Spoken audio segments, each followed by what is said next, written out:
అత్యంత భయంకరమైన వ్యాధులలో క్యాన్సర్ ఒకటి. ఒక్కసారి ఆ వ్యాధి బారిన పడ్డామా కోలుకోవడం కష్టమే. అయితే కార్లలో ట్రావెల్ చేస్తూ మనం క్యాన్సర్ని కొనుక్కొని తెచ్చుకుంటున్నామన్న సంగతి మీకు తెలుసా? అవును, మీరు విన్నది నిజమే.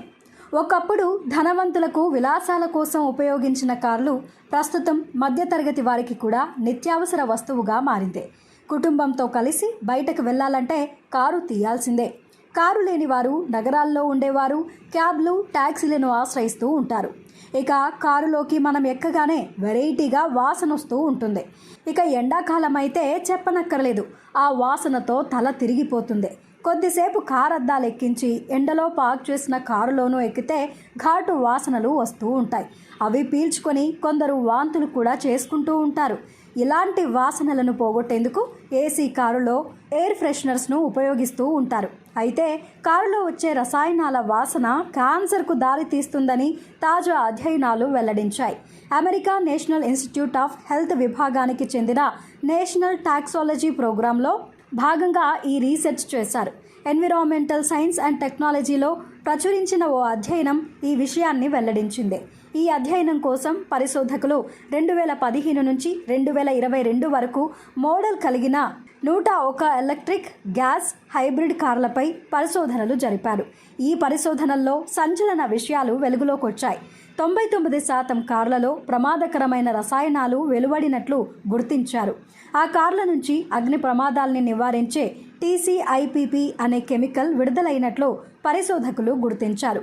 అదే కాకుండా క్యాన్సర్ వ్యాధికి కారణమయ్యే TDCIPP, TCEP అనే రసాయనాలు కూడా కారులో నుంచి విడుదలవుతున్నాయని నిర్ధారించారు. ఈ రీసెర్చ్పై America national highway traffic safety administrative NHTSA స్పందించింది. కార్ల లోపల వెదజల్లే ఫైర్ రిటార్డెంట్ కెమికల్స్ ప్రమాణాలను అప్డేట్ చేయాలని విజ్ఞప్తి చేసింది. ఇక కార్లలో అనేక కారణాల వల్ల వ్యాపించే మంటలను అదుపు చేసే రసాయనాల వల్ల ఎలాంటి ప్రయోజనం ఉండదని అమెరికా హెల్త్ డిపార్ట్మెంట్ చేసిన అధ్యయనంలో పరిశోధకులు తేల్చారు. సాధారణంగా ఒక కార్ డ్రైవర్ సగటున ఒక రోజుకి గంట సేపు కారులో ప్రయాణిస్తే ఖచ్చితంగా ఆరోగ్య సమస్యలు తలెత్తుతాయని డ్యూక్ యూనివర్సిటీకి చెందిన lead research and toxicology scientist Rebecca Hoehn పేర్కొన్నారు. ఇక ఎక్కువసేపు కారులో ఉండే టాక్సీ డ్రైవర్లు, చిన్నపిల్లల గురించి తీవ్ర ఆందోళన వ్యక్తం చేసింది. ఇక వేసవి కాలంలో ఈ రసాయనాలు అధిక మోతాదులో విడుదలవుతున్నాయని పేర్కొంది. అయితే కారులోని సీటు ఫోమ్లో నుంచి ఈ క్యాన్సర్ కారక రసాయనాలు విడుదలవుతున్నాయని వెల్లడించింది. కార్లను తయారు చేసేవారు సీటు ఫోమ్, ఇతర భాగాల్లో ఈ మంటలను అదుపు చేసే రసాయనాలను కలుపుతారని, అయితే వాటి కారణంగా ఎలాంటి ఉపయోగం లేదని తెలిపింది.